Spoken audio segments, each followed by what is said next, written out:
जय हिंद दोस्तों, कैसे हो आप सब। आशा करता हूँ कि आप सब भी बिल्कुल अच्छे होंगे। चलिए, इस समय जो हम लोग क्लास करने वाले हैं वो हिंदी के क्वेश्चंस करेंगे। हिंदी के बहुत ही इम्पोर्टेंट टॉपिक और क्वेश्चंस जो है आपके साथ यहाँ पे हम लोग करने जा रहे हैं। तो चलिए देखते हैं कि किस किस टाइप के हिंदी के क्वेश्चंस होने वाले हैं। आइए, जो पार्ट है 20 के दांत, ये जो पाठ है वो पाठ का नाम है 20 के दांत। इस पाठ में किस किस टाइप से क्वेश्चंस आपको आज मिलेंगे देखने के लिए। तो चलिए हम लोग शुरुआत करते हैं। आइए देखते हैं क्या क्या क्वेश्चंस में कह रहा है।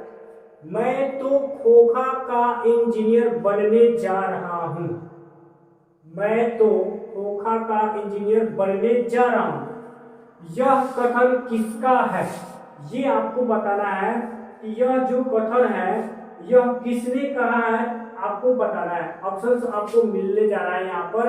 ए नंबर में मिला है सेन साहब का, बी नंबर में मिस्टर सिंह का, और सी नंबर में गिरधर लाल का, और डी नंबर में मुखर्जी साहब का।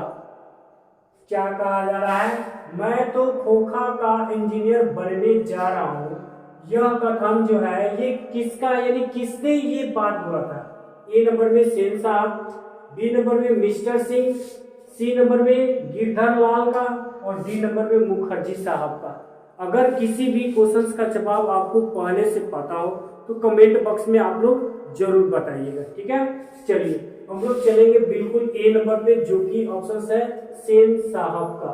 सेन साहब ने ये बात बोली थी कि मैं तो खोखा का इंजीनियर बनने जा रहा हूं। अगले क्वेश्चन को देखिए, 2 नंबर क्वेश्चन लेकर है, खोखा के दांत किसने तोड़े। देखिए यहाँ पे मारा पीटी भी हो चुका है, दांत भी टूट चुका है। यही होता है, मारा पीटी में तो होगा ही करेगा। खोखा के दांत किसने तोड़े, तो किसने तोड़े भाई। ए नंबर में मदन ने, बी नंबर में मदन के दोस्त ने, सी नंबर में सेन साहब ने, और डी नंबर में गिरधर ने। खोखा जो था उसका दांत किसने तोड़ा। चलिए किसने तोड़ा है, मदन ने, जो कि आपको ऑप्शन ए में दिया हुआ है। खोखा के दांत किसने तोड़े, मदन ने। बिल्कुल ध्यान में रखना है। अगले क्वेश्चन 3 नंबर क्वेश्चन को देखते हैं, और 3 नंबर क्वेश्चन में आपको क्या मिलते हैं आइए देखते हैं। मोटर का कोई खतरा हो सकता है जी। मोटर जो यहाँ पे रखा गया था, गाड़ी जो रखी गई थी उसकी खतरा है, तो किससे खतरा है, तो डैश डैश से। यानी इनमें से कौन से ऐसे महाशय हैं जिनसे खतरा है मोटर का। चलिए, ए नंबर में खोखा, बी नंबर में मदन, सी नंबर में सीमा, और डी नंबर में शेफाली। तो आप सबको बात पता होगा कि जब दांत खोखा का टूटा है तो खतरा उसी से ही होना चाहिए, बिल्कुल।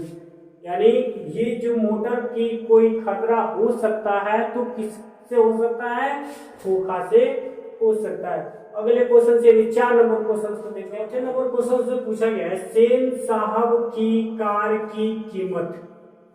सेन साहब ने जो कार खरीदी थी उसकी जो कीमत है वो कितनी थी। सेन साहब की जो कार की कीमत थी कितनी थी। ए नंबर में 7,500, बी नंबर में 8,500, सी नंबर में 9,500, और डी नंबर में 7.5 लाख। आप लोग कल्पना भी नहीं कर सकते हैं कि उस स्थिति में, उस समय में जो सेन साहब ने कार खरीदी थी उसकी कीमत सिर्फ 7,500 थी। कितनी थी, 7,500। आज के जमाने में 7,500 में एक बढ़िया साइकिल मिल रहा है, मतलब बढ़िया साइकिल मिल जा रहा है। आप खूब हाई फाई खोजिएगा तो वो नहीं मिलेगा। और उस समय यहाँ पे कार की जो कीमत है 7,500 थी। इस समय आप लोग समझ सकते हैं। चलिए अगले क्वेश्चन की तरफ बढ़ेंगे। यानी इसका जो ऑप्शन सही है ए नंबर 7,500 थी। 5वें नंबर क्वेश्चन काफी इंपोर्टेंट क्वेश्चन है। ये क्या कह रहे हैं, 20 के दांत के लेखक हैं जी। 20 के दांत, जो पाठ की चर्चा हम लोग कर रहे हैं, जिस पाठ से क्वेश्चन हम लोग कर रहे हैं, उस पाठ के जो लेखक हैं वो कौन है। भीमराव अंबेडकर, बी नंबर में नलिन विलोचन शर्मा, डी नंबर में रामविलास शर्मा, और डी नंबर में नामवर सिंह। ई नंबर में भीमराव अंबेडकर दिया हुआ है, बी नंबर में नलिन विलोचन शर्मा दिया हुआ है, सी नंबर में रामविलास शर्मा दिया हुआ है, और डी नंबर में नामवर सिंह।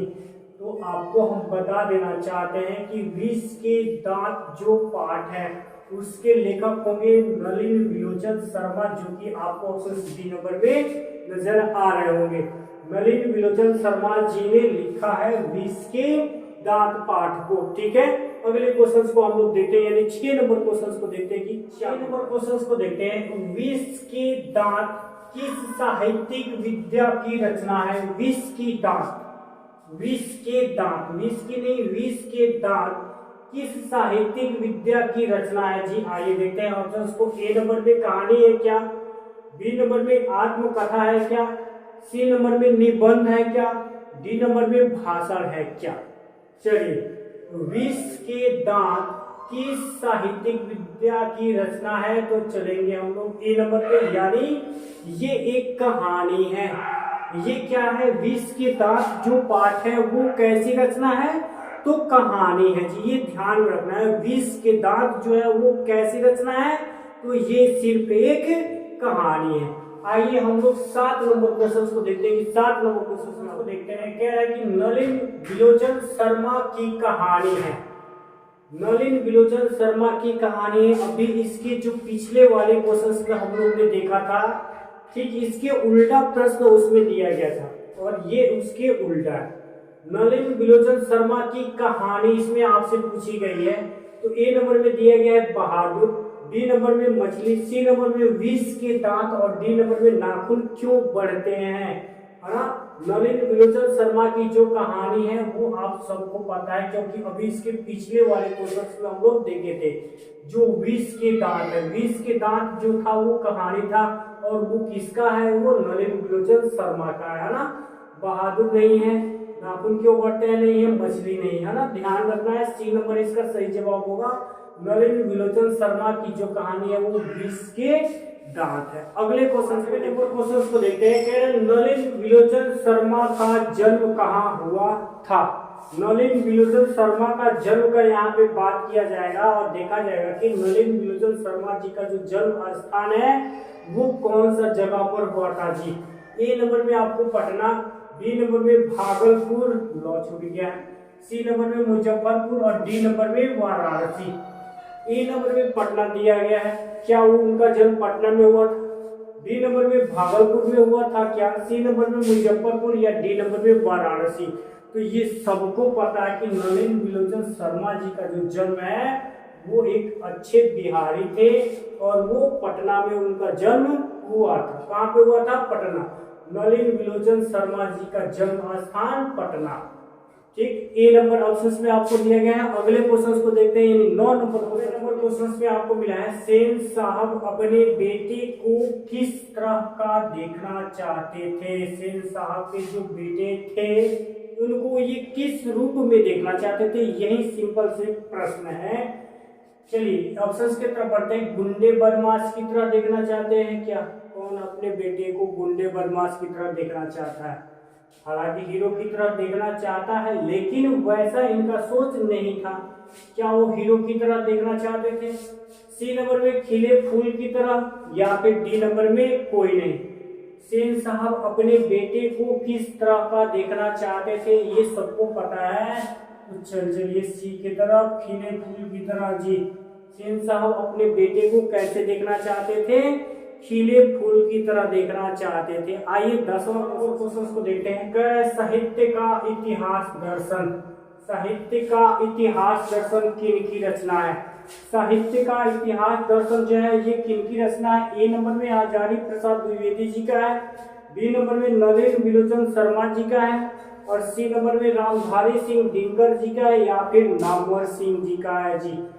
क्या कर रहा है? साहित्य का इतिहास दर्शन, साहित्य का इतिहास दर्शन जो है ये किनकी रचना है? तो आप सबको पता होना चाहिए, बिल्कुल पता होना चाहिए, काफी इंपोर्टेंट क्वेश्चन है ये। नलिन विलोचन शर्मा जी का है। साहित्य का इतिहास दर्शन जो है वो किनकी रचना है? वो नलिन विलोचन शर्मा जी की है। ये थे आपके 10 क्वेश्चंस जो काफी इंपोर्टेंट क्वेश्चंस थे। एग्जाम में कई बार पूछे गए ये क्वेश्चंस थे। हम लोग जो भी क्वेश्चंस करते हैं इतना इंपोर्टेंट होता है कि वो कई बार पूछा गया क्वेश्चन होता है। ठीक है, ये 10 क्वेश्चन आपको कैसे लगे कमेंट बॉक्स में आप लोग जरूर बताइएगा। हम लोग फिर नए नए क्वेश्चंस को लेकर के आएंगे, बिल्कुल आएंगे। हर एक प्रकार के क्वेश्चंस आपको देखने के लिए मिलेंगे, हर एक सब्जेक्ट से क्वेश्चंस देखने के लिए मिलेंगे। ये क्वेश्चंस कैसे लगे कमेंट बॉक्स में आप लोग जरूर बताइएगा। आज के लिए इतना ही, जय हिंद।